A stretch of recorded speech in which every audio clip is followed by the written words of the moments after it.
golpe insignificante en casa, una caída, un choque, una costilla fracturada nos pueden poner al frente de una situación grave con un trauma en cualquiera de los órganos que están en el tórax. El día de hoy conoceremos más acerca de lo que significa un trauma de tórax. Escucharemos en voz de un especialista acerca de este importante tema. Él es cirujano cardiotorácico formado en la Universidad Nacional Autónoma de México.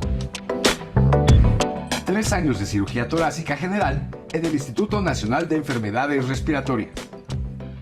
2 años de cirugía cardíaca en el Hospital General de México. Cirujano general adscrito en el Servicio de Urgencias del Hospital HMG por 4 años. Dedicado a la medicina privada en Grupo Ángeles, Grupo San Angelín y Centro Oncológico del Valle desde hace 9 años. Él es el Dr. Edwin Javier Crespo Martínez, a quien agradecemos su presencia el día de hoy. Al final de la plática, tendremos un espacio para preguntas y respuestas moderado por el Dr. Roberto Ramírez, subdirector de siniestros de Prevem Seguros. Agradecemos al Hospital Ángeles Santa Mónica por su apoyo para la realización de esta emisión del Chat Médico Prevem. Dr. Edwin Javier Crespo Martínez, nuevamente, gracias por estar con nosotros y demos inicio a la plática.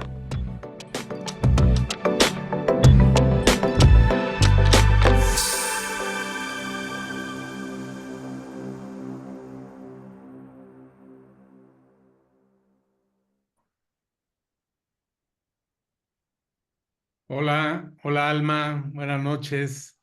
Buenas Gracias por noches. acompañarnos. La cortinilla dijo Roberto Ramírez, pero Roberto tuvo un tema que no le permite estar presente en este chat y estamos muy contentos de que nos acompañes tú, Alma, la doctora Alma Melena, gerente de siniestros de Prevem Seguros. Javier, buenas noches, ¿cómo estás, Javier Crespo? Buenas noches, ¿cómo están? Gusto Con una saludarlos. especialidad bien interesante, esto de cirujano cardiotorácico, ¿no? Suena muy fuerte. Eh, De hecho, comentábamos antes de iniciar que ya has atendido a asegurados de Prevem, ¿verdad? Sí, sí. En el largo de estos años me ha tocado verlos por distintas enfermedades, ¿no? Eh, pero pues esta es una de las enfermedades que más aparecen, sobre todo pues porque nadie se va a quedar encerrado en casa, ¿no? Incluso estando encerrado en casa pueden ocurrir cosas. Ok, Alma, Jorge, buenas noches. Buenas noches a todo el auditorio. Doctor Crespo, mil gracias por contar con su participación.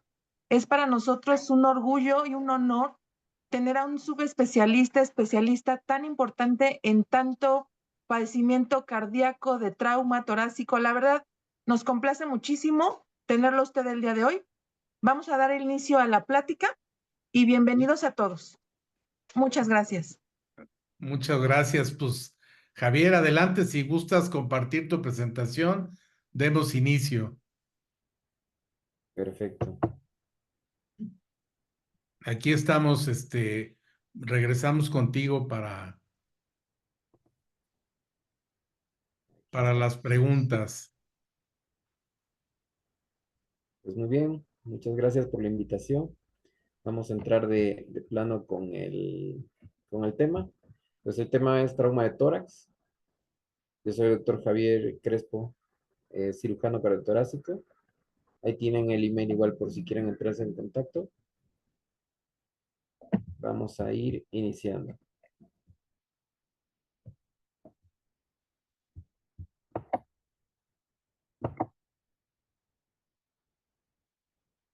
Declaro que no tengo ningún conflicto de interés.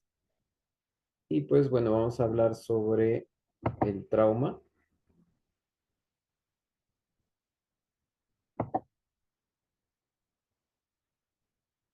Para comenzar, el trauma de tórax es la tercera causa de muerte más frecuente en politraumatismos, asociada con mal pronóstico y alto riesgo de vida a corto plazo. Es responsable de hasta un 25% de las muertes relacionadas con trauma. Los mecanismos más frecuentes son accidentes de tránsito, accidentes laborales, industriales o de construcción, aplastamientos y mayor frecuencia en la población joven. Menos del 10% de las lesiones romas en el pecho y solo el 15 al 30% de las lesiones penetrantes del pecho requieren intervenciones quirúrgicas. La mayoría de los pacientes que sufren un traumatismo torácico pueden ser tratados mediante procedimientos técnicos dentro de las capacidades de los médicos informados en la atención avanzada de trauma de tórax. Las vísceras del abdomen superior también están protegidas por el tórax y pueden estar comprometidas en un 15%. Entre esas vísceras abdominales estamos hablando de el vaso y el hígado. También hacia atrás podemos tener ambos riñones. Hablando de los mecanismos de lesión, podemos ver que están los mecanismos de aceleración y desaceleración, ya que el cuerpo estando en una velocidad y frenarse de forma súbita, en el interior los órganos continúan viaje y esos también se frenan de forma súbita contra las propias estructuras del cuerpo y contra las estructuras que hayan entrado en contacto con el cuerpo, ¿no? Como por ejemplo, aquí podemos ver imágenes en donde ponemos de ejemplo algunos accidentes de tránsito, algunos accidentes dentro del trabajo o dentro de la casa. Cabe recalcar que, como les platicaba hace rato, ¿no? Nadie puede dejar de vivir o de hacer sus hobbies o dejar de trasladarse de un lugar a otro. E incluso pudimos ver en la pandemia que incluso estando la gente todavía imposibilitada de salir de casa, siempre hubieron oportunidad de decir, pues ahora me voy a poner a acomodar las cortinas o voy a acomodar, voy a ir a ver cómo está el tinaco y se ponían en situaciones de riesgo que terminaron convirtiéndose en lesiones de vital importancia, ¿no? Entre otras causas pueden estar las compresiones. La energía cinética de la gente excede la resistencia del tejido y ocasiona fracturas y desgarros, lesiones por aplastamiento o caídas. Aquí podemos ver algunas, como por ejemplo en la Ciudad de México, pues somos una ciudad con alto riesgo por los sismos, ¿no? En estas situaciones, pues se pueden dar se pueden esperar las lesiones por aplastamiento también. O lesiones por aplastamiento como la compresión dentro de un carro por un accidente de tránsito. Además de la energía cinética, está la lesión por aplastamiento que puede sufrirse. Los objetos de alta energía cinética, como por ejemplo las heridas de armas de fuego, ¿no? Y los objetos de baja velocidad, como los objetos cortopunzantes.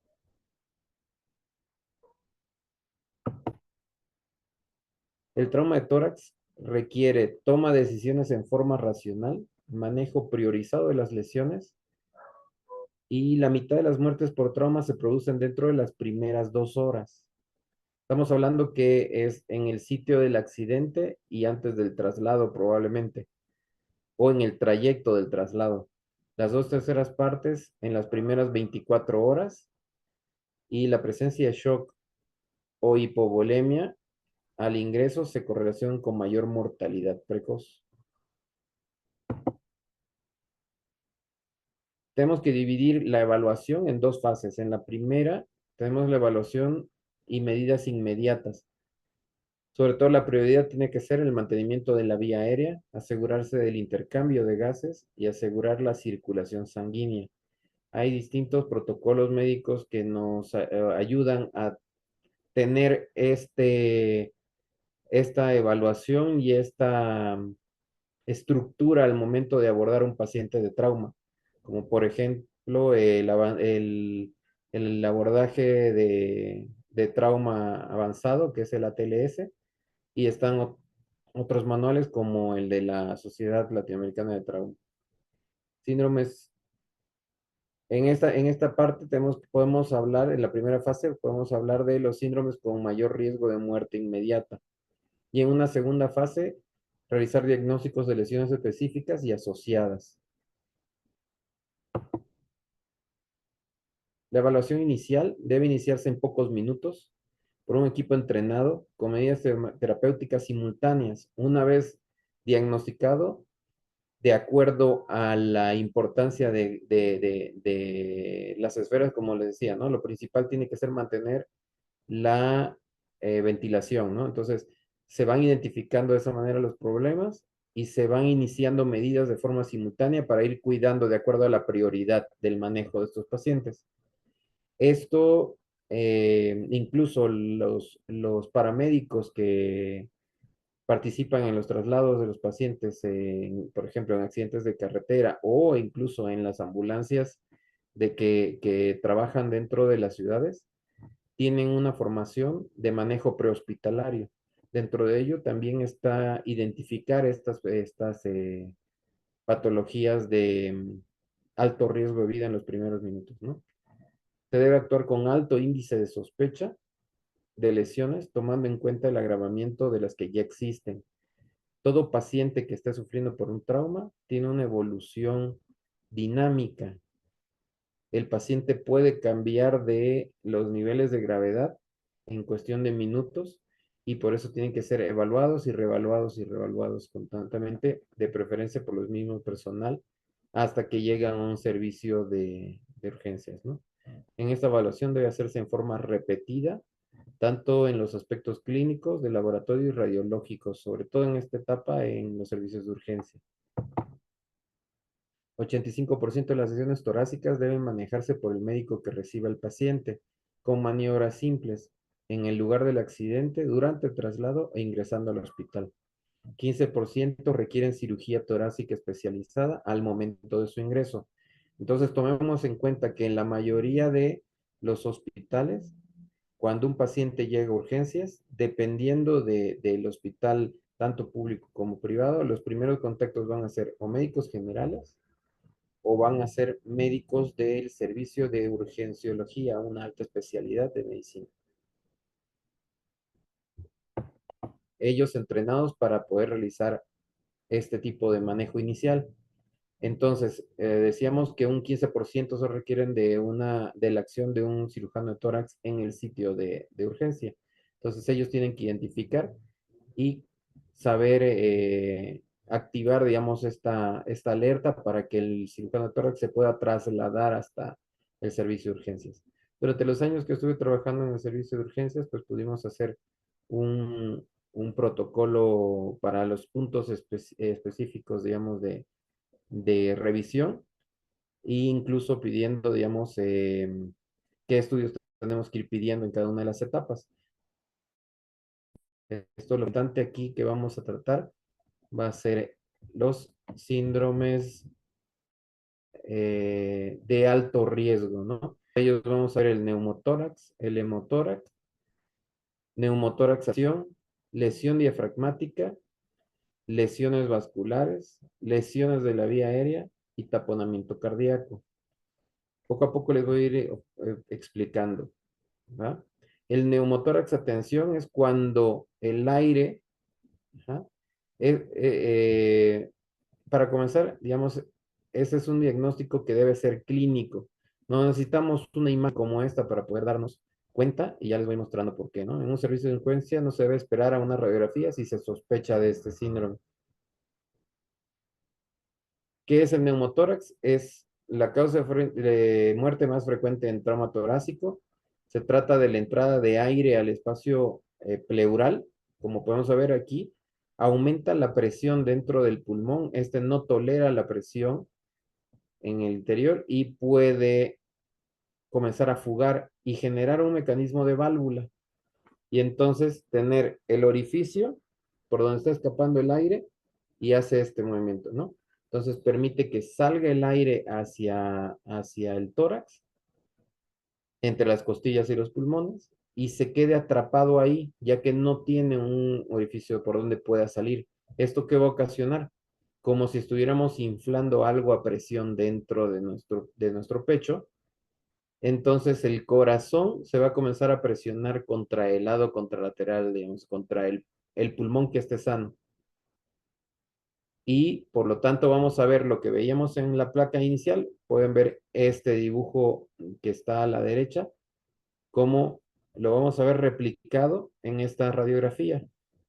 El corazón se desplaza hacia el lado contralateral, o sea, hacia el lado del pulmón que esté sano. Entonces, al aumentar la presión dentro de este tórax que está lastimado, comienza a apretar también el pulmón bueno, ¿no? Y se va a ocasionar un colapso del pulmón que está fugando aire, disminución del retorno venoso porque estamos presionando tanto las venas como al corazón. Por lo tanto, es como si evitáramos que la sangre regrese al corazón y el corazón distribuye la sangre al cuerpo. La desviación del mediastino y tráquea hacia el lado que no está fugando aire. Y puede ocasionar muerte si no es tratado con urgencia. Este es uno de los manejos prioritarios que tenemos que tener para identificarlo y convertir un neumotórax, atención, en un neumotórax. El principal motivo, digamos, de generar todos esos cambios de los demás órganos significa que hay mucha presión dentro del tórax. Por eso se llama atención. Entonces, al quitar esa presión, nada más localizamos nuevamente central mediastino, favorecemos que llegue sangre y que se distribuya al resto del cuerpo. Aunque esté fugando el pulmón, ya tenemos la posibilidad, o sea, ya podemos ir y actuar para ir resolviendo cada uno de los problemas que lo origina. Lo importante es darle un espacio por donde pueda salir el aire, ¿no? Va a producir distrés respiratorio, ingurgitación yugular, que vendrían a ser como evita que regrese la sangre hacia el cuerpo, se van acumulando en las venas, sobre todo las principales que vamos a ver van a ser a nivel del cuello.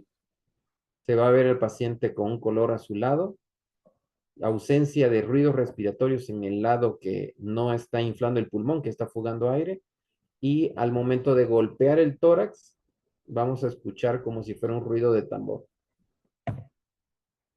El tratamiento, pues, es la descompresión inmediata con distintas técnicas, ¿no? Que sea con aguja para convertir inmediatamente de un neumotórax de tensión a un neumotórax simple, o realizando la colocación de un drenaje de tórax conectado a un sello de agua, como podemos ver en la imagen. ¿Ok? Pues aquí vamos a ver una información técnica de cómo se puede realizar y la colocación del drenaje de tórax, con especificaciones que se pueden ver en los distintos manuales de cómo se debe tratar pacientes de trauma, ¿no? La otra patología de riesgo es el neumotórax abierto, cuando hay pérdida de la pared torácica, como podemos ver en una de las imágenes. La primera medida es cubrir con un apósito cubierto en 3 lados, como podemos ver en la imagen en uno de los dibujos, en este dibujo en la parte central. Y ocurre lo mismo, cuando entra el aire comienza a hacer un bamboleo de la parte central del mediastino y comprime, en este bamboleo comprime también las venas, comprime el corazón y disminuye el flujo de sangre y el retorno de sangre al corazón. También ocasiona mecanismos reflejos que dificultan la regulación de las presiones arteriales y el flujo de sangre a los órganos de vitalidad. No sé si pueden ver mi cursor, pero Sí, sí se ve. ¿se ve el cursor? ¿Se ve la Sí, flecha? sí, sí se Ah, ok. ve. Entonces, estos parches incluso ya son de venta libre, lo pueden conseguir hasta con estas tiendas de venta en línea. Y gracias a los avances que hay, digamos, dentro de la medicina de guerra, por ejemplo, ya se pueden tener, incluso para tenerlos en pacientes, en personas, digamos, que realizan deportes al aire libre, o póngale montañismo, ¿no? Bicicross de montaña. Entonces ellos pueden llevarse estos parches y tenerlos disponibles en caso de que haya alguna herida. Nada más, aparte que se va a pegar en la piel, ponen de forma central la herida y van a tener un mecanismo como el que vemos aquí. ¿Ok?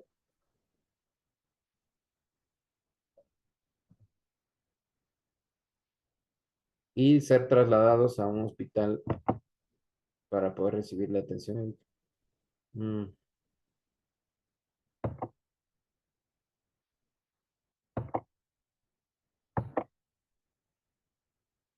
La otra causa es un hemotórax masivo cuando en la cavidad del pecho, así como vemos de este lado, en todo este espacio, si se llenara de sangre en la mitad del pecho, podemos dejar entrar, aquí puede llegar a entrar casi todo el volumen de sangre de una persona. Entonces, cuando hay se dice que es un hemotórax masivo cuando hay pérdida de sangre igual o mayor de 1500 mililitros, que se puede identificar cuando se inserta el drenaje, ¿no? O cuando incluso nos dicen en el accidente de tránsito había un charco bastante grande y que póngale en un área de 1 metro por 1 metro, ¿no? Entonces nos vamos a ir calculando en cuánto de sangre puede haber perdido el paciente y se tienen que reponer con líquidos de calidad. Todos esos manejos se van iniciando en los servicios de urgencia o incluso en el mismo momento del traslado se van poniendo cristaloides, ¿no? El diagnóstico, pues es a diferencia de cuando fuga aire, pues en vez de escuchar el pulmón como si estuviéramos golpeando un tambor, aquí lo vamos a escuchar como si estuviéramos golpeando un saco lleno de algo, ¿no? De líquido o de algún sólido. La ausencia de ruidos respiratorios, el shock hipovolémico porque la sangre se está fugando hacia ese espacio. Y en vez de tener las venas yugulares infladas, llenas de sangre, las vamos a dejar de ver porque van a estar completamente deprimidas porque no hay sangre suficiente como para dejarlas con un calibre alto, ¿no? Ya no lo podríamos palpar incluso. Todos esos manejos se tienen que realizar en los servicios de urgencia. ¿Ok? Taponamiento cardíaco, la presencia de sangre en el espacio del pericardio. El pericardio es esta bolsa fibrosa que envuelve y protege al corazón, pero también al tenerla aislada de los pulmones, y siendo una capa fibrosa, también no tiene mucho espacio en donde pueda contenerse un líquido. Si comienza a fugar sangre del corazón hacia este espacio, la propia sangre en algún momento va a comenzar, así como el aire cuando fugó del pulmón y al no tener por dónde escapar, presionaba al pulmón, lo mismo, la sangre que salga del corazón va a comenzar a ejercer presión sobre el corazón.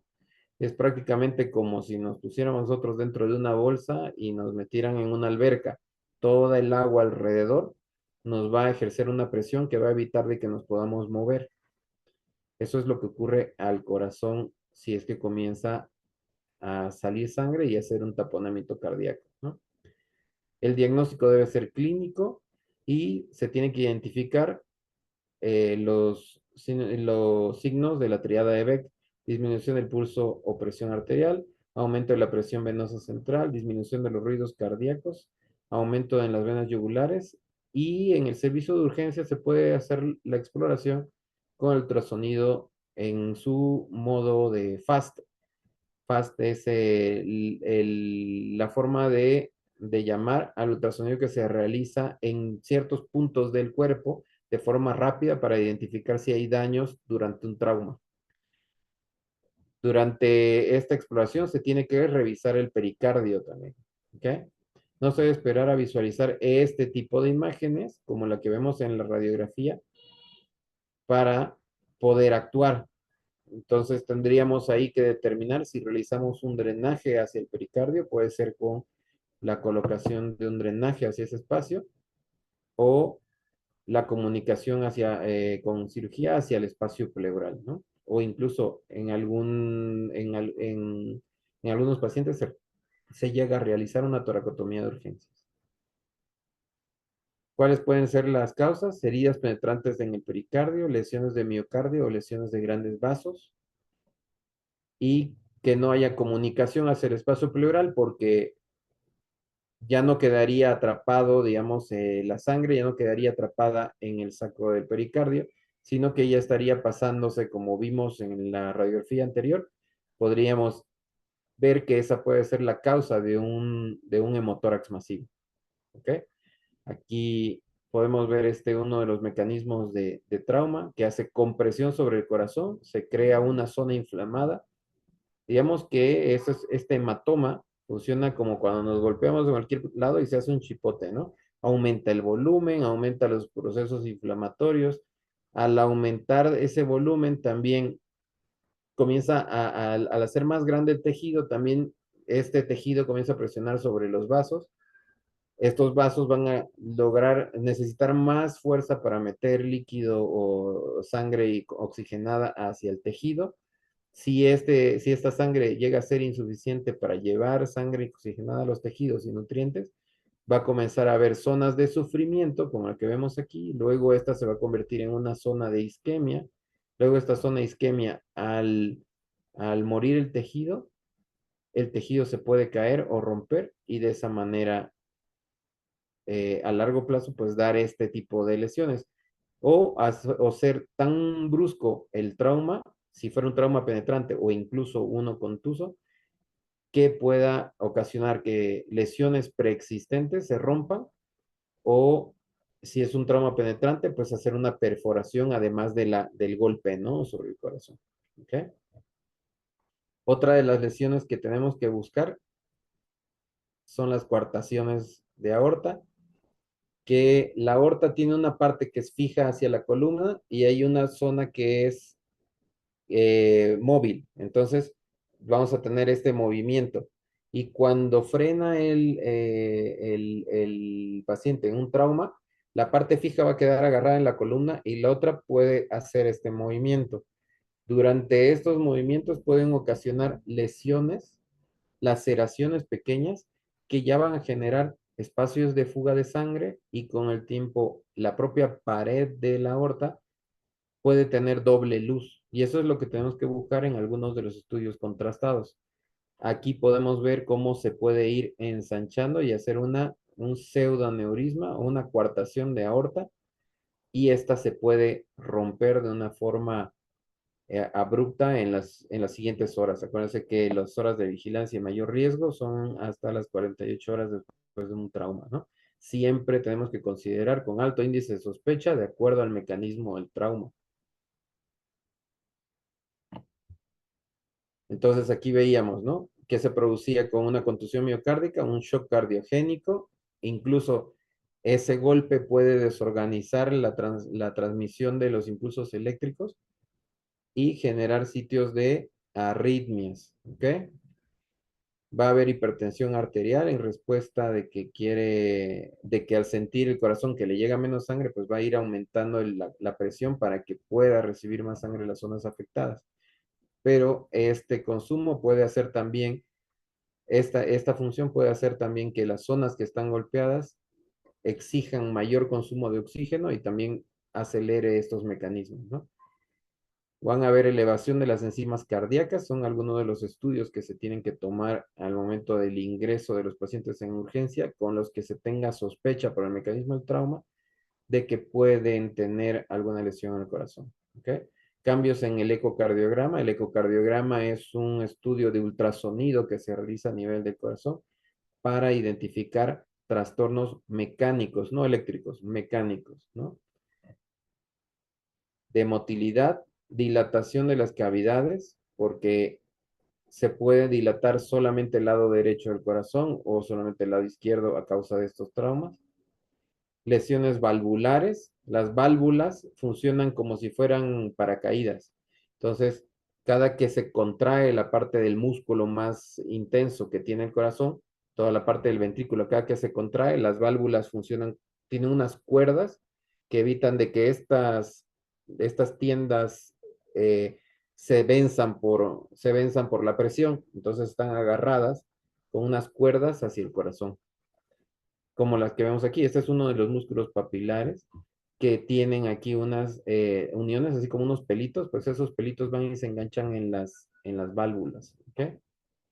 Y eso es lo que evita de que se pueda vencer con la presión las válvulas y que regrese la sangre hacia las aurículas. Y se puede ocasionar también hipertensión pulmonar en estos pacientes. Uno de los temas que con más frecuencia vemos como cirugía de tórax es el tórax volante, el tórax inestable. ¿Ok? Como podemos ver aquí, cuando se rompe una cierta zona del pulmón, cuando jalamos el aire para que ingrese aire desde la atmósfera, toda esta zona se deprime. Es zona que fue golpeada también durante los traumas. ¿Qué va a ocasionar esta inestabilidad? Va a ocasionar distrés respiratorio, va a ocasionar ingurgitación yugular de las venas, cianosis, que es la coloración azulada por falta de aire, dolor de 8 a 10 sobre la escala de 10, la escala visual analógica, generalmente asociada a contusión pulmonar, como vemos cuando se ocasionó el trauma, golpeó también el pulmón, hemotórax, neumotórax, que se puede producir por los sitios de las fracturas costales que van directamente a picar como lanza o como cuchillos sobre el pulmón, sobre el tejido del pulmón. Y puede ocasionar que salga sangre del pulmón o de las propias fracturas y debajo de cada costilla pasa arteria, vena y nervio. Entonces pueden sangrar cada una de esas venas o cada una de esas arterias hacia el espacio. Y esto producir el hemotórax, que es la presencia de sangre en el tórax, ¿no? Lesiones de múltiples órganos, ya que se relaciona con alta energía y aumenta la mortalidad entre un 20 a 40%. Recuerden que en la parte inferior del tórax, justo por debajo del pulmón, tenemos los músculos que dividen la pared del tórax, la cavidad del tórax con el abdomen, que se llama el músculo de diafragma. Inmediatamente abajo de ese músculo, que es delgado, de no más de 2 centímetros de grosor, tenemos el hígado. Y del otro lado tenemos el vaso y en la parte posterior tenemos los riñones. Entonces, todos esos órganos que son sólidos pueden ser lesionados también cuando se ocasiona el trauma a nivel de la parte baja del tórax. Y en ocasiones se puede ver pacientes con plétora o máscara equimótica, o sea, todo el sitio donde recibió la mayor presión. Vamos a ver que de los hombros para arriba pueden tener una coloración rojiza, incluso con ingurgitación de los ojos. Se pueden ver unos ojos rojos por presencia de sangre en la esclera, o se pueden ver completamente morados, ¿okay? Por el flujo que quedó atrapado sangre a nivel venoso en la parte superior del cuerpo. ¿Okay? Y el diagnóstico debe ser clínico y el tratamiento inmediato. La mortalidad aumenta con la edad avanzada de los pacientes, 7 o más fracturas costales, 3 o más lesiones asociadas, cuando hay shock, o sea, cuando la presión arterial incluso presenta necesidad de uso de medicamentos para mantener la presión arterial o incluso administrarse también líquidos a grandes cantidades, ¿no? Tanto líquidos como soluciones cristalinas o líquidos de calidad como plasma, como concentrados eritrocitarios. Y cuando se asocia a trauma de cráneo encefálico, también nos causa, asociado al trauma de tórax, aumenta la mortalidad del paciente, ¿no? Aquí vemos cómo se tiene que movilizar el tórax cuando respiramos. Cuando botamos el aire, las costillas están hacia abajo, el músculo diafragma relajado. En el momento en que se quiere jalar el aire de la atmósfera hacia adentro de nuestro cuerpo, se horizontalizan las costillas con la respiración, y aquí podemos ver las más horizontales. Aquí están metiendo aire, y aquí podemos ver cómo incluso el diafragma se contrae y funciona prácticamente como si estuviéramos usando una jeringa para, si jalamos la jeringa, vamos a hacer de que el émbolo, que es esa partecita negra que está en el interior de la jeringa, jale el aire de la atmósfera y se meta dentro del cuerpo. Entonces, en ese caso, la parte más, uno de los músculos más importantes de la respiración viene a ser el diafragma. El diafragma se inserta desde la parte interna en las costillas del tercio inferior. ¿Okay? Vemos que desde la cuarta hasta la novena son las fracturas más frecuentes. Y desde la 10ª hasta la 12 son relativamente móviles y son de menor frecuencia, pero asociadas con patologías todas, sobre todo las del lado izquierdo, asociadas con mayor gravedad. Si durante los traumas se fractura el esternón o la escápula, es un signo de alerta, porque nos habla de que la energía cinética que se transfirió hacia el cuerpo fue tan alta que fracturó estos huesos que son muy sólidos.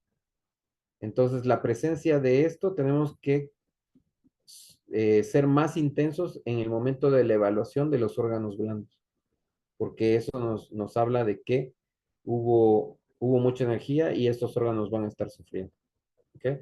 También dentro de los signos de alerta es cuando póngale, si es un accidente de tránsito, si en el mismo vehículo alguno de los que viajaban en este vehículo, si alguno de ellos falleció, también nos habla de que la energía cinética que se transfirió al cuerpo del paciente, aunque no sea esa persona la que haya tenido, digamos, el fallecimiento, pues nos habla de que la energía fue tan alta que alguien no la soportó, ¿no? Cuando hablamos de un tórax inestable, tenemos que primero calificar el tipo de fracturas, que son cominutas, si son fragmentarias o si son multifragmentarias. ¿Okay? Si estas están afrontadas un extremo con el otro, si hay ligera desviación o si prácticamente hay una desviación de estas fracturas, incluso están cabalgadas, ¿no? Como las que podemos ver aquí. Para que sea nombrado un tórax inestable, tenemos que tener más de 3 arcos costales fracturados, pero no solamente eso, sino que estas fracturas estén en 1 y 2 fragmentos, ¿ok? En al menos 3 de estos arcos, ¿va? Como podemos ver aquí, esta tiene una fractura acá y otra aquí. Una aquí y otra acá. Otra acá y otra acá. Estos de aquí son reconstrucciones 3D que se realizan en los estudios de imagen que se llaman tomografías. ¿Ok? Y se la tiene que solicitar como tal, con una reconstrucción 3D de la pared torácica. Esto nos ayuda a tomar decisiones y a calificar a los pacientes y a tomar acciones de acuerdo al nivel de gravedad que tenga el paciente. Uno de los factores más importantes recalcados en distintas conferencias a nivel mundial, digamos, de trauma de tórax, es el dolor. Entonces, el dolor lo que nos va a ocasionar es de que primero, lo que hace el cuerpo es, cuando nos duele algo, se contraen los músculos y, por ejemplo, retiramos, ¿no? En este caso, las costillas se contraen y se quedan disminuyendo el movimiento de la respiración. Y esto también ocasiona que cuando se contraen los músculos, las costillas necesiten estar firmes, pero ayuda a que éstas se puedan cabalgar o desviar. Y si alguna de esas puntas está amenazando hacia el pulmón, también es mayor riesgo de que éstas lesionen el pulmón o incluso lesionen las propias arterias, venas y nervios que pasan debajo de cada una de estas fracturas. El dolor nos va a ocasionar este tema de rigidez de la pared. Luego nos va a ocasionar que respiremos con mayor dificultad, nos va a ocasionar hipoventilación. La hipoventilación va a hacer que los moquitos no se puedan mover, por lo tanto, estos van a comenzar a obstruir algunas zonas del pulmón. Estas zonas obstruidas se llaman atelectasias. Esto va a ocasionar que zonas del pulmón no reciban aire. Si a esto le agregamos de que el pulmón está golpeado y se llenó algunas zonas con hematoma, también esas zonas van a recibir menos aire, por lo tanto va a haber disminución del oxígeno circulante en el cuerpo, eso se llama hipoxemia, y va a ocasionar alteraciones de que es a regiones del pulmón donde le llega sangre, no le llegue aire, y a regiones del pulmón donde le llega aire, no le llegue sangre por las zonas de la contusión. Y esto va a ocasionar estos áreas de shunt, se llaman. Esto va a ocasionar de que el pulmón, el cuerpo, al decir no me está llegando suficiente sangre oxigenada, voy a aumentar la cantidad de veces que respiro y eso se llama taquipnea. Esto va a ocasionar que se genere mayor trabajo respiratorio.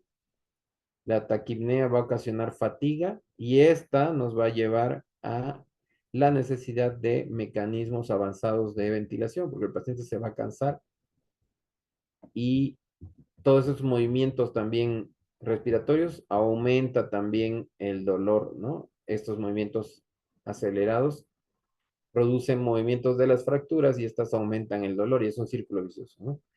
Para eso se trata de atacar el dolor con distintos mecanismos, con uso de opioides, con uso de analgésicos no esteroideos, bloqueos axiales, o sea, bloqueos con anestesia de los nervios, uso de neuromoduladores como la gabapentina o anestesia local, ¿no? Pero cada uno de estos mecanismos va a producir, también tiene su efecto que puede, asociado a estos pacientes, también tienen un efecto beneficioso y también un efecto de riesgo, ¿no? Pero, por ejemplo, decíamos que una de las etapas es que llegue a una terapia intensiva donde necesite ventilación mecánica y de hecho los pacientes antes comienzan con delirio, ¿no? Porque al tener menos oxígeno ya no son racionales, entonces comienzan a actuar de forma eh, a la defensiva o forma muy agresiva. También el estar en estos ambientes de la terapia intensiva, pues cada hospital tiene una flora bacteriana que se tiene que ir limpiando frecuentemente, pero siempre en los hospitales hay patógenos que viven en los hospitales. También se tienen que realizar procedimientos como por ejemplo colocación de catéteres para que reciban sangre o para que reciban los medicamentos. Todos son procedimientos que aunque se hagan visualizados con ultrasonido, pues vienen a ser un procedimientos que se consideran, digamos, como que a ciegas, ¿no? La punta del catéter pues puede rozar en algunas otras estructuras en general, ¿no? Incluso hasta la propia intubación pues puede generar áreas de irritación en la vía aérea, tanto en la tráquea como en las cuerdas, pero en ese sentido, en estos pacientes es lo único que podría ayudarlo, digamos, si llegan a requerirlo, pues son procedimientos que a pesar de ser completamente necesarios y que pueden ser la única alternativa de los pacientes, pueden tener sus efectos iatrogénicos, ¿no? Por el riesgo que involucra cada uno de los procedimientos.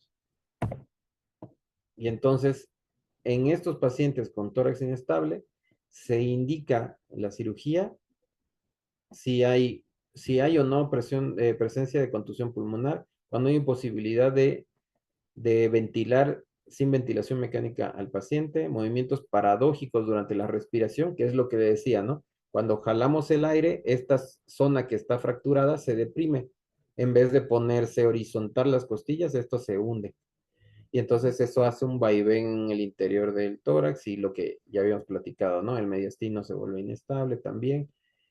Cada una de las puntas de las fracturas puede, con cada respiración o con cada tos, con cada respiración profunda, cuando se hunden, pues pueden ir a lesionar nuevamente las zonas donde se pica con las costillas, ¿no? Va a ocasionar un deterioro respiratorio y funcional, que ya lo pudimos ver, digamos, cómo iba el ciclo de evolución de estos procesos durante el dolor. Deterioro respiratorio y funcional durante la estabilización neumática. Estabilización neumática se llama cuando metemos presión positiva dentro del tórax para ayudar a que el pulmón inflado empuje desde adentro las costillas, pero claro, también se expone el pulmón a que las costillas puedan lesionarlo en este periodo. Siempre tiene que ir acompañado de la colocación de drenajes de tórax para que tenga, si fuga el aire, tenga por dónde escapar y no se genere un tórax, un neumotórax a tensión. Y pues tenemos que, cuando hay otros procedimientos quirúrgicos torácicos que se deban realizar, por ejemplo, si hay un daño muy importante del pulmón, pues sí tenemos que aprovechar y fijar las costillas, ¿no? También las fracturas costales que originan trauma indirecto en otras estructuras, como les platicaba, el hígado, el vaso, los riñones, ¿va? Fracturas costales con desplazamiento y cabalgamiento de los segmentos, deformidades torácicas sin depresión respiratoria y cuando hay un trauma penetrante. Entonces, al haber todas estas lesiones asociadas, igual son indicaciones para fijaciones costales.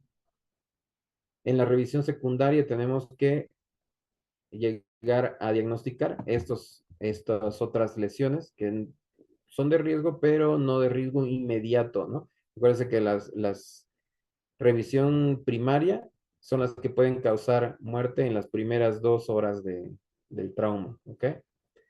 Entre ellas podemos encontrar de la revisión secundaria el neumotórax simple, o sea que el pulmón está fugando algo de aire, pero no llega a comprimir todo el mediastino.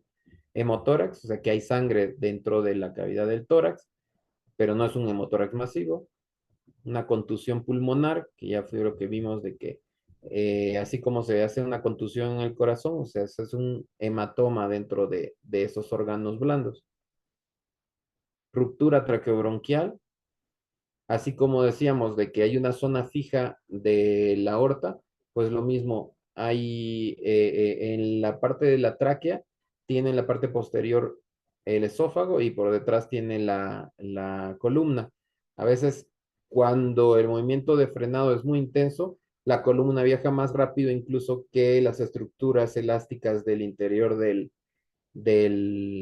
tórax. Entonces, podemos ver que la propia columna puede ocasionar una presión sobre el bronquio y hacer que se haga una pequeña ruptura de estas paredes. La propia tráquea tiene un componente cartilaginoso y un componente muscular. Si la fuga se presenta en cualquiera de estas estructuras, va a comenzar a escapar aire hacia la cavidad torácica, que va a ser de pues, un alto volumen, ¿no? Puede ser una de las causas que posteriormente se puedan convertir, si, por ejemplo, si no se drenó el tórax, pueden convertirse en un neumotórax y luego un neumotórax a tensión, ¿no? Contusión miocárdica, ya les decía que tenemos que tenerlo como un alto índice de sospecha. Ruptura de la aorta. Acuérdense que no son factores de muerte inmediata en todos los casos.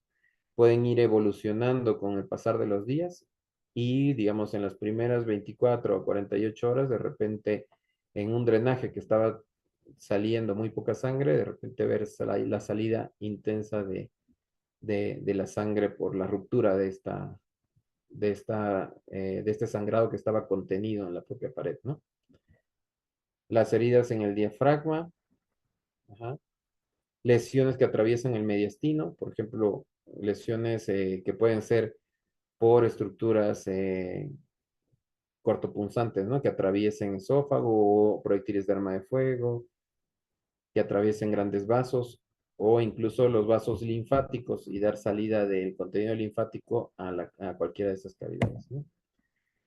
Aquí podemos ver algunas de las imágenes que pueden aparecer con el pasar de los días o en pacientes que llegan ya con esta presencia de escape de aire, que tenemos que tenerlo siempre como un alto índice de sospecha de que se presenten este tipo de lesiones que vemos acá dentro del árbol bronquial, ¿no? Rupturas que pueden ser fugas de aire, ¿ok? O como veíamos de este lado, si movemos aquí, como vemos aquí, la ruptura de la parte, esta es la parte cartilaginosa y esta es la parte muscular, entonces pueden haber las rupturas de este lado, ¿no? Acuérdense de que al momento de comprimir, si nosotros teníamos el pulmón inflado, prácticamente va a funcionar como si hubiéramos soplado dentro de una bolsa de papel, le hubiéramos dado una vuelta y la golpeamos. Entonces, la estructura que tenga menor resistencia puede ocasionar de que ese sea el punto de fuga de aire. Entonces, si el pulmón lo toleró, probablemente también esa fuerza se va a transmitir hacia estas estructuras y puede haber fuga de aire a nivel de las uniones, digamos, de la parte muscular con la parte cartilaginosa. ¿Ok? O rupturas, digamos, a veces cuando el paciente amerita intubación en el sitio del trauma, a veces también un procedimiento a ciegas puede ocasionar este tipo de situaciones, pero son de vital importancia, ¿no? Puede ser la diferencia entre que si no le ponen el tubo no va a llegar al hospital, aunque haya tenido este tipo de lesiones, pues una vez identificadas se puede trabajar y se puede reparar, ¿ok? Por un servicio especializado. Otras cosas que pueden ocurrir, que se pueden identificar, son las hernias diafragmáticas. El diafragma, pues, es un músculo que al haber una presión dentro de la parte baja del tórax y el abdomen, puede empujar el músculo, o si hay alguna lesión en los nervios que bajan desde el cuello hacia hacia el diafragma, si se corta en algún momento la transmisión de estos impulsos que hacen que el músculo se contraiga, si este nervio se daña, también se puede elevar el diafragma. Aquí podemos ver que a esta altura debería estar el diafragma. En cambio, se eleva y lleva órganos del abdomen, les permite ingresar hacia el tórax, aunque el músculo esté intacto. ¿Ok? Solo por la relajación de este músculo. Pero ¿qué pasa? Si vemos esta imagen y una persona, digamos, inexperta o póngale, si no se completa con el estudio, por ejemplo, del FAST, que es el ultrasonido que se hace para evaluar las estructuras, si no verificamos de que no sean órganos que deberían estar dentro del abdomen, que se metieron al tórax, si no hacemos esa verificación, se puede tener pacientes a los que por ayudar para que salga ante la sospecha de que pueda hacer sangre, si se le pone un drenaje, este drenaje puede entrar por debajo del diafragma y perforar algunos órganos del abdomen. Y claro, si es intestino, pues puede haber fuga del contenido intestinal también, ¿ok? Y agravar, pues, ser un proceso que agrave la evolución del paciente, ¿no? Hay distintos mecanismos que ahora ya se pueden optar, que controlan de forma electrónica la cantidad de aire que fuga de los drenajes. Y entonces esto poder diferenciar si es una fuga de la parte externa del pulmón, que es una fuga alveolar, digamos, o si es una fuga de un bronquiolo, o si es una fuga de un árbol bronquial, por ejemplo, de importancia, ¿no? La cantidad de fugas van a ser intensas y además nos permite llevar un registro de que cómo va evolucionando, ¿no? Si esta se va controlando y cada vez disminuye hasta que se cicatriza el pulmón, eso nos lo puede llevar en un registro de horas. Pues hay múltiples estudios que nos van respaldando con respecto al riesgo de los pacientes de tórax y lo mismo que les decíamos hace un momento, ¿no? La relación directa entre edad, número de fracturas costales y complicaciones como estancia prolongada, neumonía y síndrome de estrés respiratorio agudo aumentan la mortalidad. Y aquí vemos pacientes jóvenes, ajá, aquí dice, pacientes jóvenes están identificados con cuadrados, ¿no? Y pacientes mayores de 70 años, pues vamos a verlos identificados con unos triángulos. Entonces, aunque sean jóvenes y tengamos menor mortalidad, mientras más fracturas estén relacionadas con los pacientes, prácticamente tienen la misma evolución con respecto a mortalidad. Solo que estos, al tener comorbilidades, digamos, que mayores de 70 años que tenga hipertensión, diabetes, todo, van aumentando con respecto, desde un inicio, por eso son de mayor riesgo que una persona joven, ¿no? Por estas comorbilidades que tienen. Y así han surgido múltiples estudios al pasar de los años.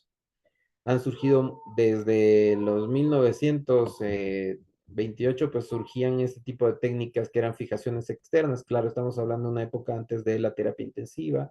Estábamos hablando de una época en donde las propias técnicas de anestesia pues estaban iniciando. Entonces se trataban de hacer mecanismos mecánicos para que de esa manera se desplacen menos las costillas, se permita una adecuada respiración, pero la mayoría de ellos eran pues bastante cruentas y eran medidas pues heroicas con las disponibilidades que habían de avances médicos en esa época, ¿no? Una de ellas incluso se comenzaron a usar estos ventiladores de presión negativa que se utilizaban para los pacientes de polio, también para pacientes de trauma de tórax. Y así fueron evolucionando los manejos, pues cuando ya se comenzó a utilizar la ventilación mecánica de una forma de estabilizar de forma interna el tórax, y luego ya al poder realizarse procedimientos quirúrgicos y tener los servicios de urgencia, pues se fueron realizando ya las series de casos para ver cuáles eran los mejores manejos dentro de ellos, destacándose la fijación de los arcos costales por la colocación de fijadores externos, ¿no? O sea, fijadores de costillas, ¿no? Y en este, por ejemplo, nos habla que de 62 pacientes consecutivos con tórax inestable, 60% presentaron complicaciones pulmonares significativas y 13% de mortalidad. 32 pacientes con seguimiento a largo plazo de 5 años, cuando no podían ser tratados, digamos, con fracturas, se presentaban 12 que regresaron al trabajo en estos 5 años y 23 presentaron dolor torácico persistente significativo, que esa puede ser una de las complicaciones a largo plazo de mayor importancia en estos pacientes. Estamos hablando de que pueden quedar con dolores de 8/10 o 10/10 en cada una de las respiraciones, ya de forma crónica, ¿no? Si no son tratados. Y esto limita mucho cualquier tipo de actividad o hasta el propio estado anímico del paciente, ¿no? En este otro estudio, pues también nos habla de estudios retrospectivos, 64 casos con tórax inestable, 25 fueron abordajes quirúrgicos para fijación. De estos 25, 21 lograron retiro de ventilación mecánica en menos de 2 días, comprobando, pues cada vez se comprobaba más los efectos beneficiosos de la cirugía. Se logró mejorar la duración de 3 a 9 días del uso de ventilación, por lo tanto disminuía también la necesidad de hasta un 11% de los pacientes, que solamente ese 11% requerían traqueostomía, que es la colocación de un mecanismo de ventilación que ya no va por la boca, sino que va directamente hacia la tráquea. ¿Okay? 38% con estabilización neumática interna, pues la duración del promedio de la ventilación mecánica era de 15 días. Ya vemos ahí la ventaja de realizar la fijación costal, y la traqueostomía se requería hasta en un 37% de los pacientes. Entonces, sí, esta era antes el mejor manejo previo a los años 95, que este era antes el mejor manejo, pues prácticamente desde el inicio, la fijación de las costillas tuvo una evidencia de que en los pacientes disminuía el riesgo de neumonía, disminuía el riesgo de septicemia, el riesgo de mortalidad y los días de internamiento y el requerimiento de procedimientos como traqueostomía. Y así fueron surgiendo pues varios estudios, ¿no? Que van respaldando la realización de la fijación quirúrgica. Y se van realizando cada vez protocolos que nos van indicando pues cómo van a ser, qué nos va a ir indicando las decisiones que se van tomando en cada uno de los pasos, ya de forma especializada, ¿no? Entonces les voy a mostrar algunos casos que me han tocado valorar. Entonces, lo de importancia es que cada paciente requiere un manejo multidisciplinario y personalizado. Entonces, tenemos que tener alto índice de sospecha. En este paciente, el trauma fue en el tercio inferior, con varias lesiones externas, y de hecho eran pequeñas, y toda esta zona de aquí fue la zona golpeada. En este paciente las costillas pues tenían un tórax inestable, se hundían con cada respiración. Como en la parte más inferior, pues podíamos ver zonas de contusión. Aquí vemos esta es la parte interna, no sé si pueden verme, aquí está. Esta es la parte interna de la pared torácica, y aquí vemos que incluso cómo atravesó el diafragma y la costilla fue a lesionar. Este es el hígado, ¿ok? Y lo que estamos viendo aquí es a través de esta herida, que se identificó con el alto índice de sospecha desde la llegada. En el primer faz no se veía ninguna lesión. En un segundo faz se vio líquido libre en la cavidad. En la primera tomografía no se veían áreas de lesión intraabdominales. Se hizo una segunda por la revisión del paciente y se ve que hacía una pequeña colección de líquido.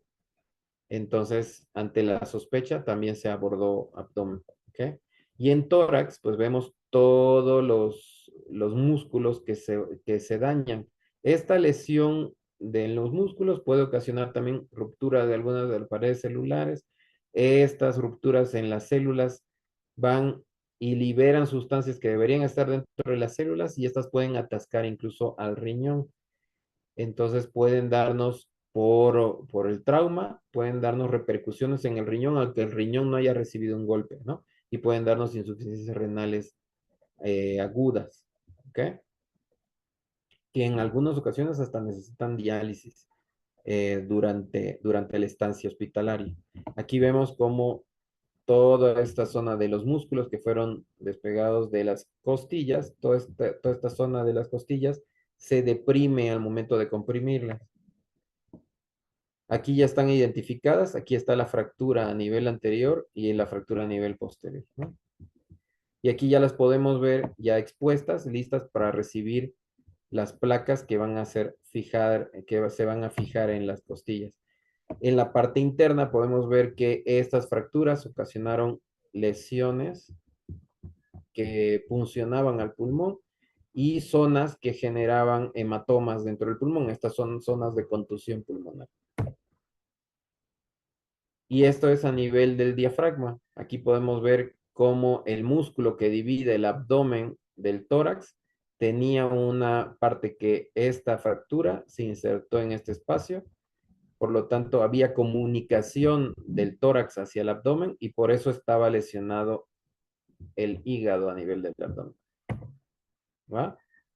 Se realizan suturas del diafragma para evitar que por este orificio en el diafragma en los próximos años ingrese el colon, por ejemplo, y termine hasta el tórax, ¿no? Y luego ya se van realizando las fijaciones con placas para que el tórax recupere su estabilidad, ¿no? Aquí podemos ver las placas posicionadas también. ¿Okay? Este es uno de los mecanismos. Hay varios mecanismos que se pueden utilizar para fijar las costillas. Va a depender mucho de la edad y del tipo de fracturas que tengan. Para eso ya teníamos de este paciente pues las reconstrucciones 3D de la parrilla costal, ¿no? Este es otro de los mecanismos. Son barras con tornillos. Son tornillos que se fijan en los dos extremos en las dos capas de cortical de la costilla y que atraviesan la costilla prácticamente en su totalidad, sin quedar expuesto en la parte interna el tornillo. Y pues nos ayudan a fijar ese tipo de fracturas. Aquí vemos que incluso esta fractura, digamos, si esta es una costilla y aquí viene la otra costilla, puede incluso presionar y hacer que haya un área, un fragmento libre, que ese fragmento al quedar expuesto, en esta punta puede lesionar también a las estructuras, tanto vasculares, tanto el pulmón, ¿no? O hasta el corazón, que está también apoyado en esta parte, ¿no? Y aquí les decía lo mismo. Aquí están también las fracturas costales fijadas con las placas. Y este paciente también tuvo fractura de clavícula. Y en este paciente además tenía fractura de el omóplato. Acuérdense que la fractura en el omóplato significa que hay mayor energía cinética, por lo tanto tuvimos que vigilarlo por un tiempo con varios estudios de repetición para descartar que se hayan ocasionado contusión miocárdica o contusión sobre la aorta, ¿no? Esto es un caso anecdótico publicado de forma internacional. Es un hallazgo de un paciente que llegó y no tenía ninguna lesión, digamos, ni un hemotórax masivo, ni lesión en la aorta, ni nada, pero teníamos una fractura muy cerca de la aorta. Durante su estancia sin problema, pero a los días llega con muerte súbita y en la autopsia se identifica de que el paciente al movilizarse volvió a fracturar esa costilla, se desplaza y esta fractura terminó desplazándose, aunque estaba próxima a la aorta, en los días posteriores, al refracturarse, le ocasionó una lesión a la aorta que al estar pues fuera ya del hospital, entonces se produjo la muerte, ¿no? Del paciente de forma súbita. ¿Okay? Una laceración aórtica tardía, ¿no? Este es un paciente nuestro también que atendimos, un paciente que viajaba en la carretera, en motocicleta.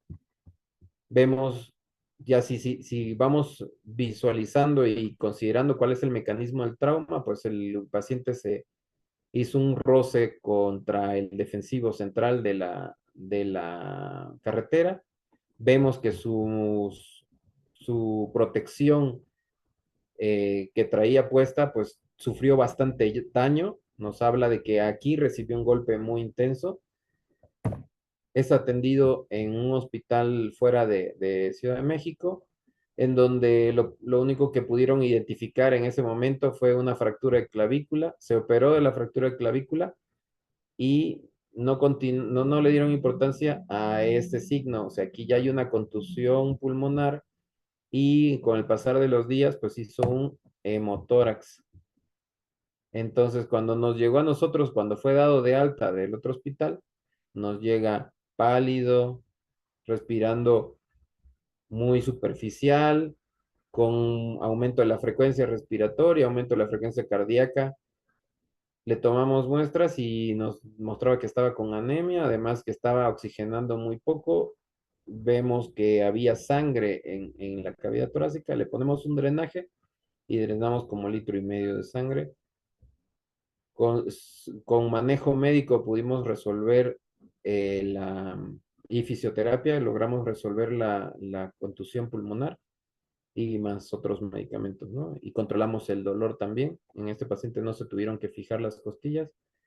Ya llevaba varios días después del accidente cuando llegó con nosotros, ¿no?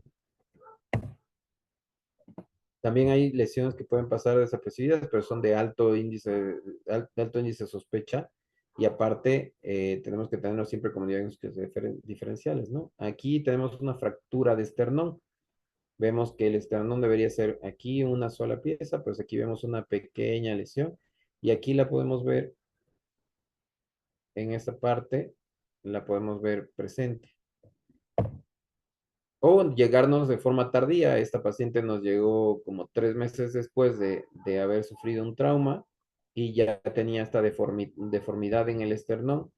Refería de que sufrió bastante dolor, le dificultaba la forma de respirar y ya había osificado. Entonces, la única propuesta que había era refracturarlo y volver a fijarlo, pero el paciente dijo no, pero esta fractura le ocasionaba haber perdido al menos unos 4 centímetros de altura y tener una posición que le producía mucho dolor en la columna, ¿no?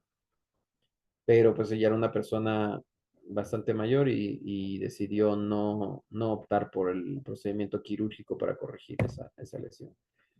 Otros pacientes que pueden haber sufrido por una fractura de la clavícula, que esta llegó a sangrar hacia el interior del tórax, que aunque veamos aquí que se produjo un proceso inflamatorio a nivel de donde estaba la fractura, al comunicarse hacia el tórax, el sangrado de la clavícula y las primeras costillas, comenzó a juntar líquido en respuesta inflamatoria a la sangre. La sangre dentro de ese espacio produce que una inflamación de esas estructuras, digamos, es como la pleura es una estructura que se inflama por cualquier situación. Es como si nos entrara nos llegara una gota de limón al ojo, ¿no? Y entonces en defensa comienza a producir mucho líquido para que se diluya, ¿no? pero al producir mucho líquido, pues va disminuyendo el espacio en el que puede inflarse el pulmón. Pero ¿qué pasó? Que ese líquido, como tenía sangre, con el pasar de las semanas, casi el mes, ese líquido se infectó y prácticamente tenía presencia de pus en el tórax. ¿Ok? Y pues son algunas de las cosas que podemos ver en ese tipo de pacientes. Sé que falta mucho por hablar, pero es un tema muy extenso prácticamente. Son temas de años de estar especializándose y de hecho son cosas que no nos toca ver todos los días en urgencias, pero a nosotros sí nos toca resolverlo casi todos los días, ¿no? Como especialista. Después de escucharte, gracias Javier, muy buena información. Después de escucharte, lo que sí me queda claro es que somos muy vulnerables, ¿verdad? Muy frágiles. Somos muy frágiles, el Sí. cuerpo humano es muy frágil y Y lo peor de todo es que somos frágiles y nos creemos indestructibles, ¿no? sí, nos creemos invencibles, ¿verdad? Sí, Pero voy a dejar a Alma, a la doctora Alma Melena, que por el tiempo yo creo que va a seleccionar un par de preguntas de las que nos han hecho para que, ajá, y de todas maneras, vamos a dejar aquí tu correo unos momentos para ok, que, si alguien tiene más preguntas, te puede escribir, ¿no? sí, Alma, claro. Sí, muchísimas gracias, Jorge. Doctor Crespo, valiosísima información. La verdad es que gracias por las imágenes compartidas, son impactantes, nos sensibilizan a todos y vamos a dar paso a las preguntas. La primera es, si una persona está con alguien que tiene un trauma torácico y ningún entrenamiento, ¿qué debo hacer? Pues ahí lo principal es al menos ayudar a que tenga un espacio por donde pueda respirar. Si fue un accidente, alejarnos de la zona del accidente con el paciente, porque el propio entorno puede significar un riesgo, ¿no? Sí necesito una orientación, digamos, en que pueda esta movilización pueda generar mayor riesgo, pero esos entrenamientos se pueden recibir. Si es una persona que está interesada, le aconsejo que busque los entrenamientos de primeros auxilios. Ajá. Cualquier persona, aunque no sea médico, puede recibir este tipo de entrenamientos. Dentro de los entrenamientos también vienen eh, em, incluso asistencia de masaje cardíaco, ¿no? O sea, todo lo que nos puede ayudar en un día a día y en algún trauma, ¿no?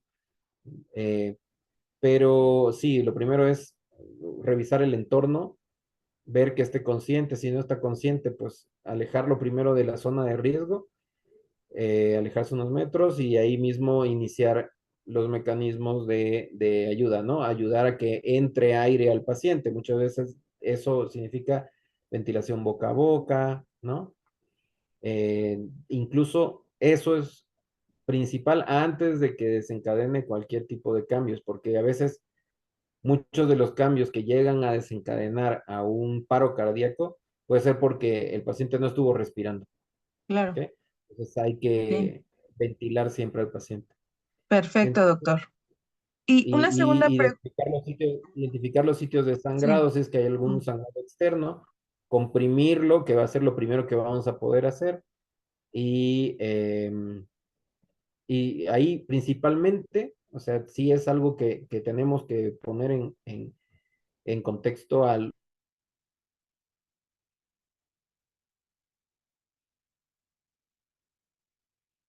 Creo que ahí se cortó, ya no lo escucho al sí, doctor. no lo Sí, escucho. ¿verdad? Creo que lo acá que perdimos. está Ah, brindando ayuda. Ahí ya, regresó. No es una desesperación tanto de que ya aquí y ahorita, sino que todos tienen que estar en un sitio seguro, porque si le pasa algo al que está brindando ayuda, con seguridad van a ser dos los que ya van a dejar de vivir, ¿no? Claro, así es, doctor. Y otra pregunta muy importante. Dicen, ¿hay algún recurso que deba conocer para prevenir este tipo de lesiones en niños pasajeros de vehículos?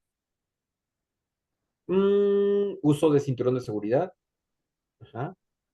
Hacerlos, si es en accidentes vehiculares, pues es hacer las revisiones que les tocan a cada uno de los carros. Si encuentra algún defecto, pues hacerlo. Esos son los que uno puede controlar, ¿no?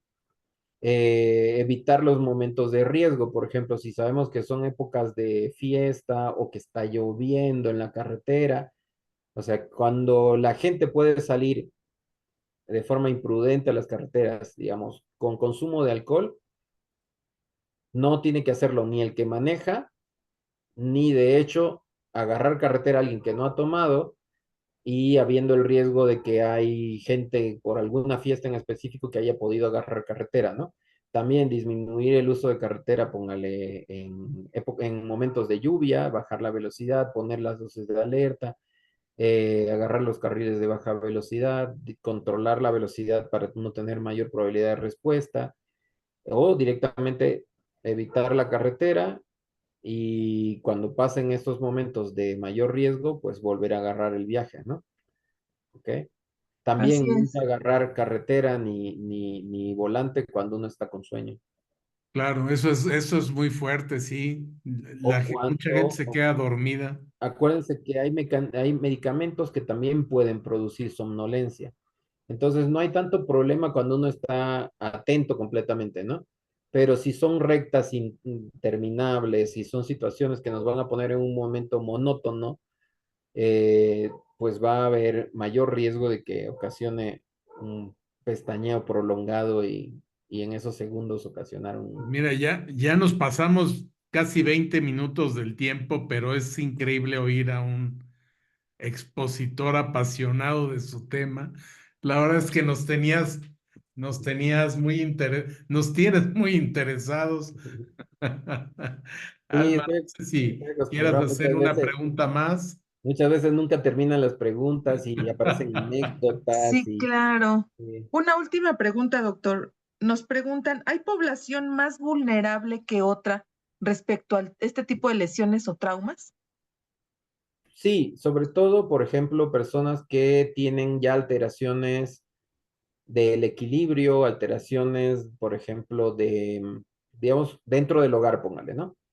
Personas que tienen alteraciones del equilibrio, personas que tienen problemas cardíacos que ocasionan cambios que pueden ocasionar desmayos, por ejemplo, trastornos neurológicos como epilepsia que también pueden ocasionar caídas, que el paciente no tiene control de buscar una forma correcta de caer, pacientes que tienen menor densidad de los huesos, ¿no? Entonces, cualquier golpe puede ocasionar mayores fracturas. ¿Recuerdan que hubo una imagen de una radiografía en donde habían varias plaquitas con tornillos fácilmente en unas 7 costillas? Pues esa fue una señora de 85 años que era muy activa en casa y que en la época de pandemia, pues, aunque estaban todos encerrados, ella se puso a echar agua en el área, digamos, del patio y pisó esa zona y cayó prácticamente sobre ese tórax, ¿no? Qué bárbaro. Y como tenía una densidad ósea muy bajita, pues fracturó varias. Se puso a Entonces, como escombrar el una persona closet. muy activa y a pesar de tener 88 años, pues ella es muy activa actualmente todavía. eh, pues no podíamos darle el tiempo, porque a veces tardan 3 a 4, o sea, 4 a 5 meses pueden tardar en tener un hueso cicatrizado que les permita pues hacer sus actividades diarias más de forma más segura, digamos, ¿no? Entonces, una de las cosas que sí hay que tener muy en cuenta es que aunque se pongan esas placas, tanto las placas que abrazan las fracturas o tanto las plaquitas con tornillo que ayudan a estabilizar la fractura, de todas maneras, aunque ya no se mueva la costilla, sigue habiendo una fractura que tiene que cicatrizar. Es como si nos pusieran un yeso, ¿ok? Entonces, aunque esté estabilizado el hueso, aunque no se esté moviendo, hay que esperar a que se forme una cicatriz en el hueso. Entonces también así como cuando nos ponen el yeso, pues no nos dicen, ya puedes salir a bailar. Entonces, aunque tengamos esas placas metálicas, el paciente, desde así un cuidado básico, no se puede recostar sobre ese tórax. No puede golpearse ese tórax, incluso en el momento, cosas tan simples como que se suba al carro, pero no se deja ayudar y que cada que se quiere sentar en el carro, se avienta sobre el lado fracturado, ¿no? O, por ejemplo, situaciones como dormir sobre ese lado o ponerse el cinturón de seguridad. Entonces, si las fracturas están de este lado y estamos como, o sea, del lado izquierdo, póngale, ¿no? No sé si me pueden ver. Sí, sí, claro. Así, ok. Bueno, si el cinturón de seguridad cruza hacia el lado izquierdo en el asiento del pasajero, muchas veces te dicen, lo vamos a llevar al paciente ahí adelante, ¿no? Y lo sientan en el asiento de adelante, pero cuando cruzan el cinturón de seguridad, aunque sea por un frenón, cuando se ajusta el cinturón, vuelve a presionar la zona de fracturas. ¿Ok? Entonces sí tenemos que tener en cuenta que cuando estén viajando, por ejemplo, para los exámenes hasta de seguimiento, tratar de que el cinturón cruce sobre el área, sobre una parte donde las costillas estén sanas. Ajá. O prácticamente en el asiento de en medio del pasajero posterior, donde los cinturones generalmente solamente cruzan en la cintura. ¿Va?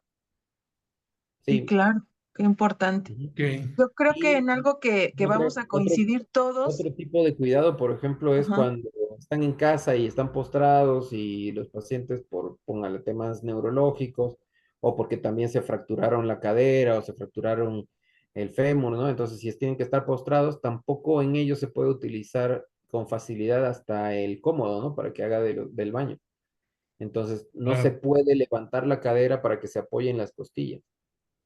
Entonces, se tienen que levantar con una manta en bloque, poner el cómodo o cambiar el pañal, o todas esas situaciones se tienen que tomar en cuenta y se tienen que comunicar a los pacientes, ¿no?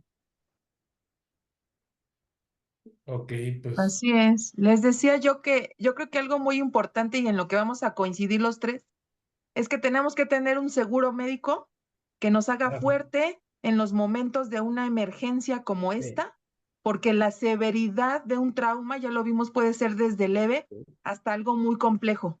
Qué sí, mejor sí, sí. tener a Prevem, que está cerca de ti siempre, y qué mejor tener especialistas del nivel del doctor Crespo que nos pueden dar la mejor atención y tener la garantía y la seguridad que necesitamos.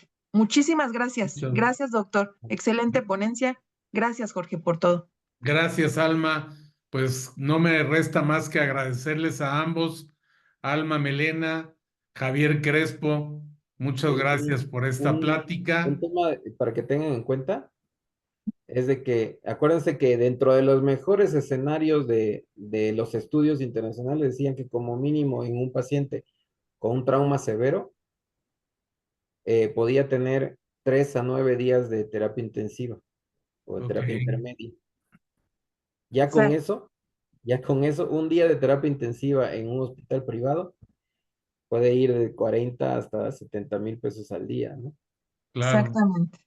Un Eh, desfalco claro. Independiente de económico los que, estudios, independiente de lo que se tenga que aplicar de tratamientos, ¿no? Qué así va- es, doctor. Sí, claro. Bueno, Javier, pues nuevamente muchas gracias. La verdad, gran plática. Yo creo que nos da para que nos volvamos a poner de acuerdo y volvamos a tenerte en otra ocasión. Y te agradecemos mucho este tiempo dedicado a Prevem, a nuestro público. Alma, muchas gracias por la desvelada del día. A sus órdenes. Un Un placer. gusto tenerte con nosotros. Siempre, siempre es un gusto saludarte. Igualmente, gracias. Pues muchas gracias y nos vemos en la próxima. Hasta luego. Excelente noche. Entonces, si tienen alguna duda, Gracias. pueden Bye. enviarlo al email. Hasta luego. Claro, Claro, doctor.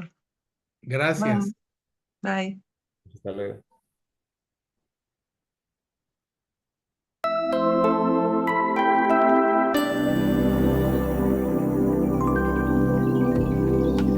Gracias por acompañarnos al chat médico Prevem. Te recordamos que este se realiza de enero a noviembre, el último miércoles de cada mes, por las plataformas Zoom y Facebook Live. Los esperamos en la próxima edición del chat médico Prevem.